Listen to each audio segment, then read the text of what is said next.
Right everyone, hope you're doing well. Thank you for pressing play once again. I am the man they call Pixel Paul, and tonight I'm going to Bury Arcade Club and I'm meeting up with a couple of other YouTubers, Donald Mackerel, 8BitH and Dodgy D-Pad. Never been to Bury Arcade Club before, so really looking forward to it. So let's get going.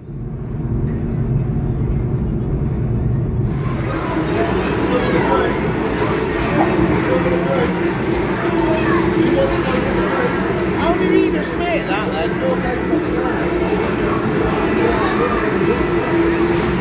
Playing a game called Very serious. I played a game that's like Wonder Boy, but also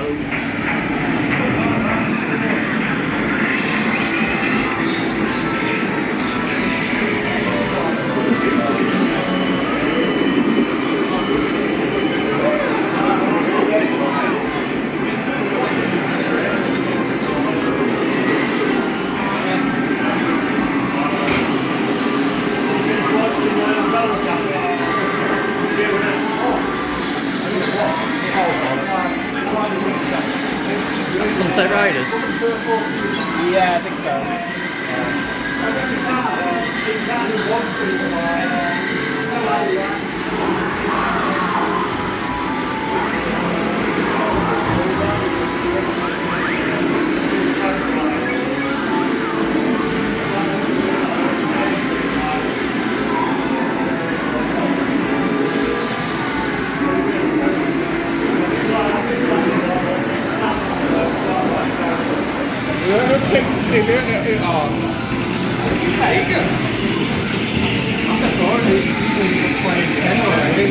who have we got?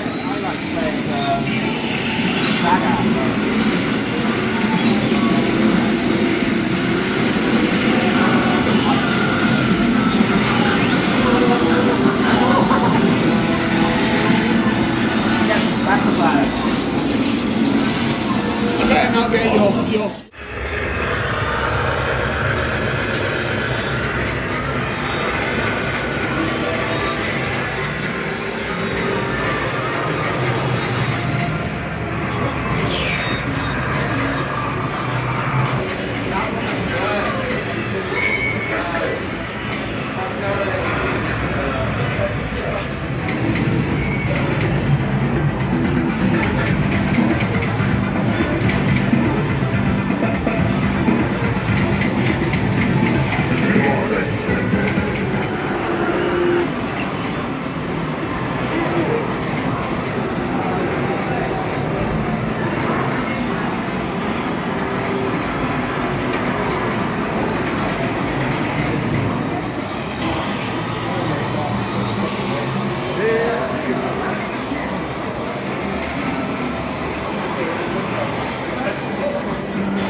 He's over there!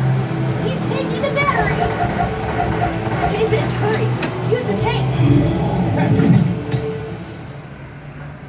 So that was a quick look around the arcade club in Bury, and what a night, what a place. Absolutely loved it there. Had such a good time, such a good night it was. Great place, great company as well. So yeah, just had a really good time there. Obviously the footage that I've taken, there wasn't a huge amount of it, and apologies, you know, some of it was quite dark as well, but it's an arcade, so it was going to be. I possibly would like to go back at some point and maybe plan ahead and do a little bit more footage of the place, because I think this time, it was very much a social occasion. It was very much our first time going there, meeting up together. So I didn't want to be spending too much time recording, because that's not really what I was there for. It was to go and enjoy the games and meet up with 4 fellow YouTubers who I will name now. So how did this happen? Well, this kind of, we've followed each other's channel over the last sort of year or so. And we all actually met up during Bolton Gaming Market earlier this year. So we've got Donald Mackerel, who many of you will know and subscribe to his channel. It was his birthday the following day. So it was kind of a semi sort of celebration for Donald Mackerel. And that's kind of how it came about. And it all sort of started from Dodgy D-Pad as well. He had been to Bury Arcade Club before, and I think he sort of suggested it. And that's how this sort of came about. Dodgy D-Pad sort of sorted us all out, tickets and everything. We sorted a date just before Donald Mackerel's birthday. And yeah, we headed there. And also we had 8BitH come along as well. He sort of ferried Donald Mackerel up. He did the driving because they were coming all the way from, is it Shrewsbury? I think it's Shrewsbury. So yeah, a bit of a drive for them, but not too far for me. It was only like 20 minutes down the motorway, so it's not too far for me really. And I know Dodgy D-Pad's not too sort of he's fairly local as well. So yeah, that's how it sort of came about. 4 top lads. I think we just sort of clicked, I think, as a group. We just sort of have, sparked a bit of a friendship. And like I said, we've been supporting each other's channels, watching each other's videos over the last year or so. Yeah, we think we're planning to do it again, possibly in November. So already I'm really, really looking forward to doing that. So yeah, if you're not already subscribed to those 3 guys' channels, make sure you do. I will put links to each of their channels in the description. So the arcade club itself, well, it's fair to say possibly, and maybe disappointingly possibly, we didn't really get the full experience, if you like, which was a shame, but in some ways it was a bit of an advantage, I guess, in some ways. So to explain, basically they'd had, and obviously we've had so much warm weather over the last couple of weeks here in the UK. I think that they'd something to do with their aircon had kind of shorted some of the power or the electricity supply for the building. Now, I didn't really take any footage of the outside of the building, but it is based in like a very sort of old mill type building, which you get a lot of in the northwest of England. But yeah, kind of like an old mill type building. So, things happen, things go wrong. It's not like a modern new building. Things go wrong in those type of buildings as well. But I suppose you're more likely to happen, get electrical things happening in older buildings, perhaps. So it meant that, the aircon wasn't working. And on what was so far the hottest day of the year in the UK, wasn't ideal. It was warm in there. It was so warm in there. And obviously you've got so many sort of cabinets and machines running as well, so it was a really warm night in there.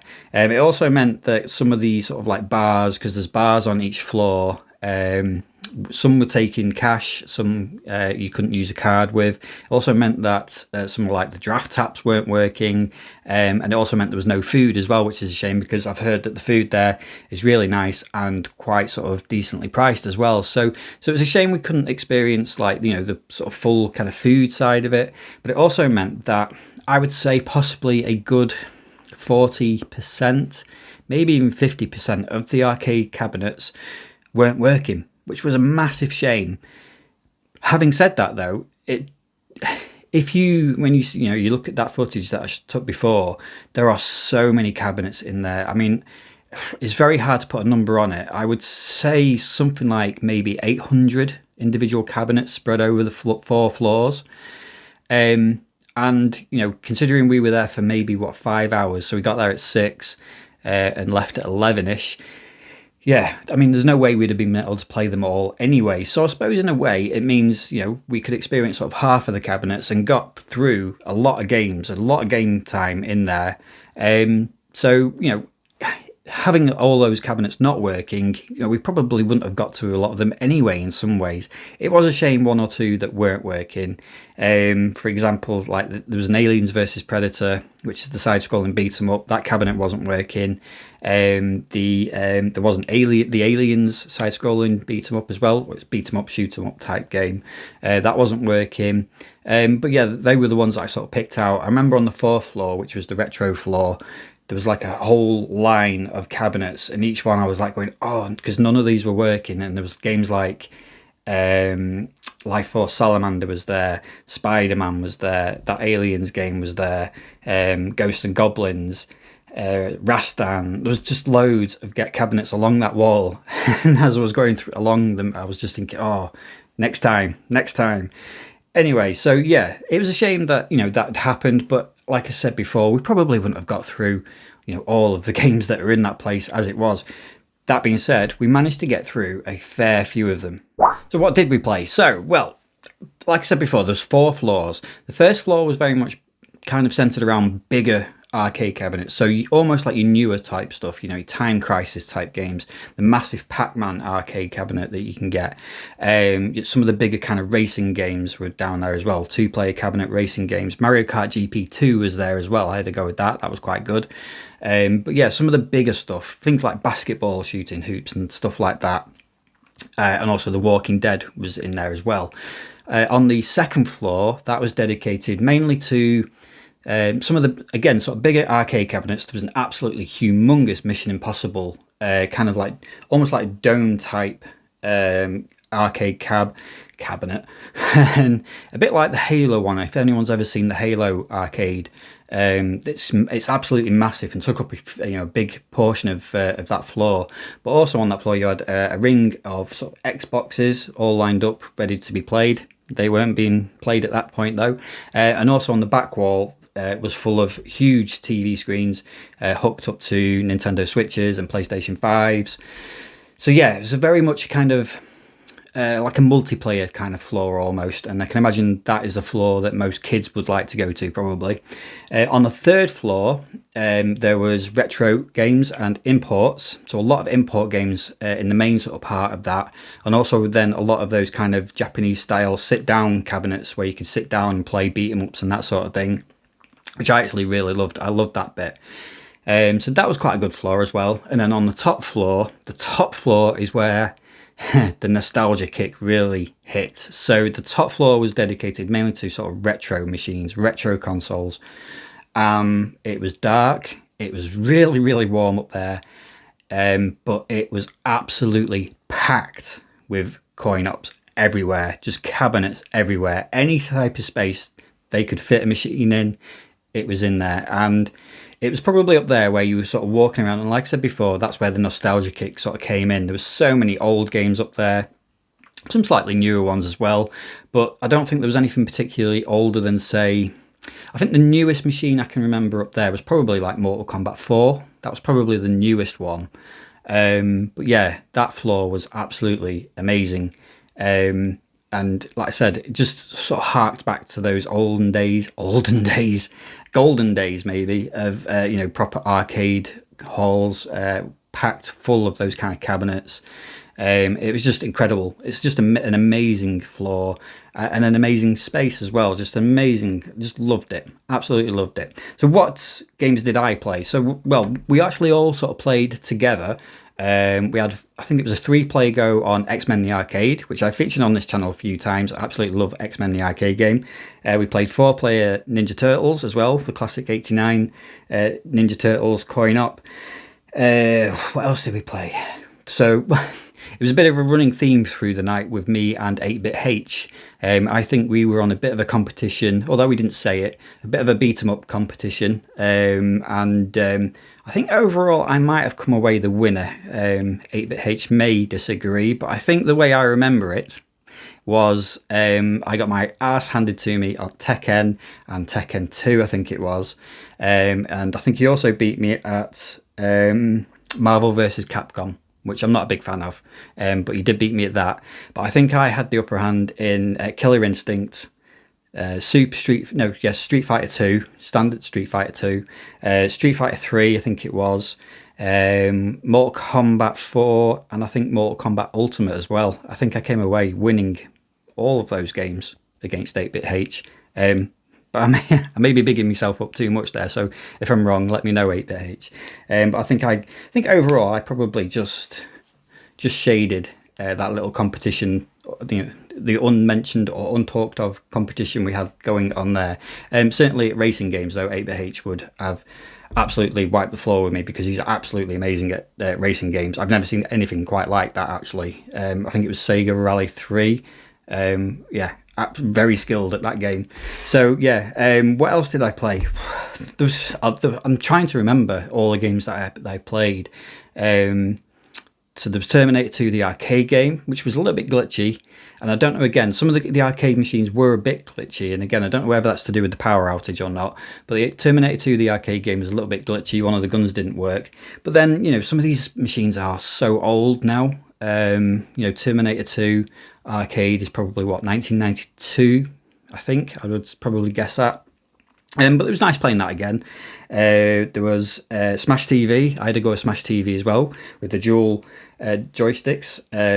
One to move, one to shoot. Loved that. Loved playing that one. There was Thunder Force 4. I think I had a quick go of.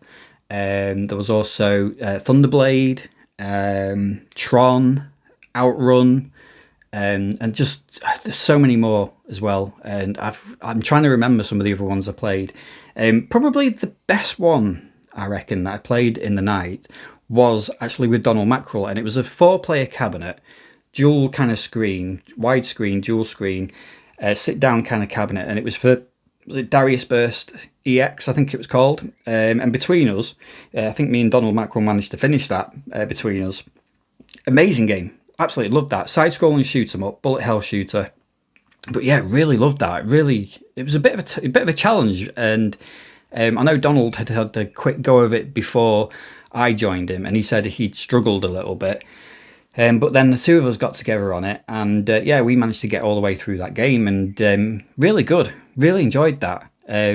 I'm very hit and miss with bullet hell shooters. Sometimes I can gravitate towards them and do quite well with them. Sometimes I just struggle with them. But that one, I think between us, we just sort of managed to get through the entire game. But yeah, I was really impressed with that one. Really liked that game. I know there are Darius Burst games or Darius games on consoles. So yeah, I might look out for maybe some of those games. I'm sure there's some on the PlayStation 4. So yeah, something for me to look out for maybe. But I think there was other games I'd played. And honestly, there were so many games that we ended up playing, but I just can't actually remember all of them. But those were the ones that sort of stuck in my mind. Those are the ones I kind of remembered. Was there anything else? I remember played a little bit of, I think there was a House of the Dead in there. I think the floor that I didn't play particularly much on was the second floor, the sort of Xbox ring, and the bigger cabinet type ones. I think that was kind of the good thing. I think one of the other lads said it, that it was a good chance to, it was great having all the retro consoles up there, but it was quite good to be able to play some of the newer kind of coin ops, the ones that you see on sort of like seaside towns and things like that, but you sort of think to yourself, well, I don't want to spend £1 on it just to play it for 30 seconds or £2 or whatever you have to pay for them nowadays. So you don't get a chance maybe to play those types of games these days. So it's quite nice to go in there, pay your money, and just be able to go and play absolutely anything without having to worry about constantly putting in coins. So yeah, to be able to play some of those newer ones was quite good as well. But yeah, for me, the highlight was definitely that top floor. I absolutely loved that floor, and I could have spent 2-3 hours probably on that floor itself, really. Cheers, everyone. So that's our first trip to Bury Arcade Club, and I absolutely loved it. Absolutely buzzing after it. I cannot wait to do it all over again in November, fingers crossed. A massive thank you to the lads for sort of inviting me. Really I was really sort of over the moon to be included, invited to it as well. So a massive thank you to the three guys for making it such a great night as well, and a big shout out to Dodgy D-Pad for sort of organising it and thinking of the idea and thinking of us as well. So yeah, big shout out to you, and yeah, cannot wait to do it once again. Hope you enjoyed that little video. Hope you enjoyed the look around the arcade club, what you could see of it. Yeah, next time maybe I'll do a bit more of a video, see what we can do about, you know, how I can set it up and, you know, get better light. I don't know. We'll think about it back then. I'll probably be too busy playing games again though, so we'll see anyway. Anyway, hope you enjoyed it. Thanks for watching as ever, and I will see you next time.